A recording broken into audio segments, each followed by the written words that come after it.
Top की 10 किस्में हैं जिसमें भारत सरकार पहले उसका देखती है कि सबसे ज्यादा डिमांड किस वैरायटी की आती है। तो पहले 3 जो किस्में थी जो वो इस केंद्र की हैं जिनकी सबसे ज्यादा डिमांड है। और सारे किसान वीरों ਨੂੰ ਪਿਆਰ ਭਰੀ ਸਤਿ ਸ੍ਰੀ ਅਕਾਲ ਸਾਥੀਓ। ਅੱਜ ਕਰਨਾਲ ਵਿਖੇ ਭਾਰਤੀ ਕਣਕ ਤੇ ਜੌਂ ਅਨੁਸੰਧਾਨ ਸੰਸਥਾਨ 'ਚ ਪੰਜਾਬ ਦੇ ਕਿਸਾਨਾਂ ਨੇ ਆ ਕੇ ਬੀਜ ਲਿੱਤੇ। ਇਹ ਕਣਕ ਦੇ ਬੀਜ ਜਿਹੜੇ ਸੀ ਨਵੇਂ ਨੇ ਔਰ ਕਾਫੀ ਜ਼ਿਆਦਾ ਚਾਹਤ 'ਚ ਨੇ। ਪੰਜਾਬ, ਹਰਿਆਣਾ ਤੇ पश्चिमी उत्तर प्रदेश, मध्य प्रदेश, राजस्थान, छत्तीसगढ़, बिहार, उत्तराखंड तो 24 तरीक तक किसान जड़े ने बीज इत्थों लै सकणगे जिन्होंने पोर्टल ते बुक कराया। आप जी वेख रहे हो कि वाहवा किसान जड़े ने वो आए हुए ने। अज जिहड़े किसान आए सी ते मैनूं मिले ने वो सीगे श्री अमृतसर साहब तो, बरनाला तो, बठिंडा जिला पंजाब तो, फरीदकोट, श्री फतेहगढ़ साहिब, फाजिलका तो, फिरोजपुर तो, गुरदासपुर तो भी मैनू मिले ने किसान। हुशियारपुर का कोई नहीं मिलिया, हो सकता अगे पिछे होण। लुधियाना, जलंधर, कपूरथला, मानसे दे भी वाधू किसान आए हुए सी ते कई मित्र मेरे जानते ने मैनू।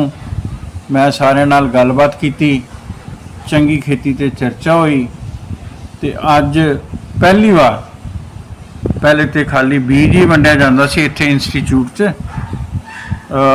एक बहुत वड्डा किसानां दे लई सम्मेलन भी अरेंज होया। उत्थे जिहड़े सी वड्डे वड्डे साइंसदानां ने किसानां नूं संबोधित किया। आओ विखाना मैं कि आज किमें प्रोग्राम चलिया और कौन सी मुख्य अतिथि। किसान साथियों, आज के कार्यक्रम में मुख्य अतिथि रहे डॉक्टर सुरेश कुमार मल्होत्रा जी। आप वाइस चांसलर हैं महाराणा प्रताप बागवानी विश्वविद्यालय करनाल में, और साथ में संस्थान के निदेशक doctor Ratan Tiwari ji, doctor S C. Gill, प्रमुख अन्वेषक संसाधन प्रबंधन, doctor Amit Sharma, nodal officer seed, doctor Anuj, प्रधान वैज्ञानिक और संचालक आज के कार्यक्रम के, डॉक्टर गोसाई साहब, हमारे अग्रज और किसानों के साथ जुड़ाव रखने वाले और हमारी बात उन तक और उनकी बात हमारे तक पहुंचाने के लिए हमेशा उपलब्ध रहते हैं, डॉक्टर ओ.पी. अलावत, प्रमुख अन्वेषक फसल सुधार विभाग, डॉक्टर प्रदीप शर्मा, प्रमुख अन्वेषक फसल सुरक्षा, डॉक्टर सुनील कुमार, और आज हमारे ग्रुप में विशेष रूप से उपस्थित हमारे छात्रगण। ऐसा कहते हैं कि ये दवा डाल दें, ये दवा डालने से कुछ फर्क पड़ेगा, अच्छा हो जाएगा।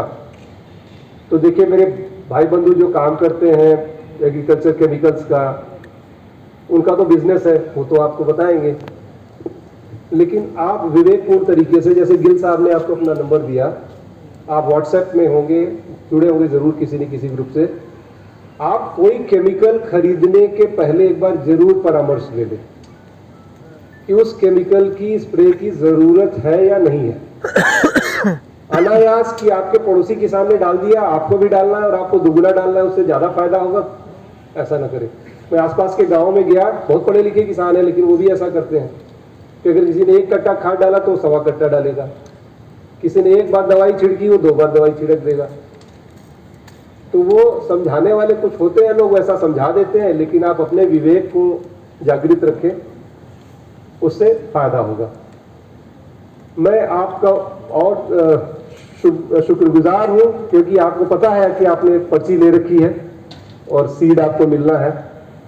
घर जाने की भी जल्दी होगी क्योंकि सुबह जल्दी निकले हैं, लेकिन उसके बावजूद अगर आप यहाँ बैठे हैं तो आपने हमें मान दिया है, आपने हमारे केंद्र को मान दिया है, इस संस्था को मान दिया है, और आपने गवर्नमेंट को मान दिया है कि आप अभी बैठे हुए हमारे साथ थोड़े से बातों को साझा करने के लिए। मैं ज़्यादा वक्त नहीं लेने वाला हूँ। चॉपर से या उससे उसको अच्छी तरह से स्प्रेड करके और उसके बाद हैप्पी सीडर या सुपर सीडर या अपना स्मार्ट सीडर आया है उससे आप अच्छे से बिजाई कर दें। और उस समय में आप ध्यान रखें कि अगर आप स्ट्रा सरफेस पे रख रहे हो तो कम से कम आधा बैग यूरिया का शुरू में और 1.5 कट्टा NPK 12-32-16। अगर NPK 12-32-16 आपको नहीं मिलता है तो आप 1 कट्टा DAP का ये बिजाई के समय अवश्य डाल दें। नहीं तो क्या है, पौधों को शुरू में नाइट्रोजन की कमी की महसूसता होती है और पहले पानी पे थोड़ी सी आपको फसल में पीलापन नजर आ जाता है। और इसके बाद आपको जो दूसरा खाद का कट्टा देना वो पहले पानी पे यानी 21 से 25 दिन पे देना है और तीसरा खाद का कट्टा आप 40 से 45 दिन पे दे दो।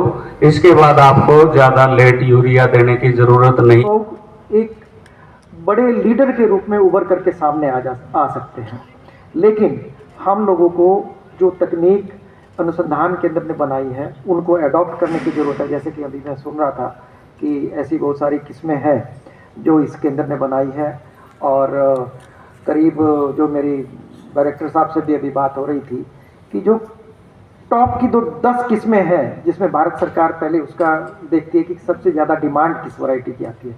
तो पहले 3 जो किस्में थी जो वो इस केंद्र की हैं जिनकी सबसे ज़्यादा डिमांड है, और फिर चौथे नंबर पर एक और किस्म है, वो भी एक दूसरा अनुसंधान केंद्र है, उसकी उधर कहीं मध्य प्रदेश की कोई किस्म है। लेकिन 5वें नंबर पर फिर हम लोग हैं, 6ठे नंबर पर फिर हम लोग जो है जो किस्में इस अनुसंधान केंद्र बनाई है उनका जो है नाम सामने आया।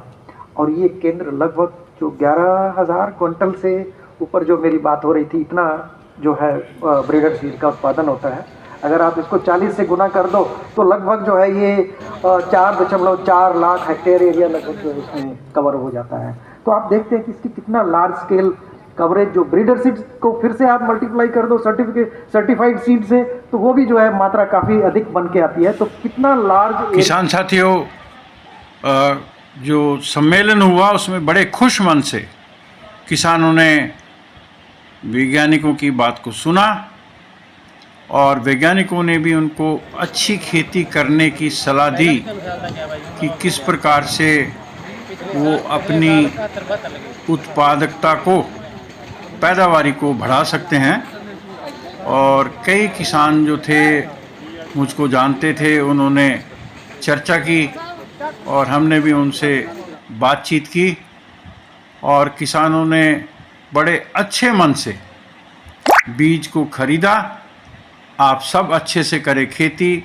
शुभकामनाएं। नमस्कार।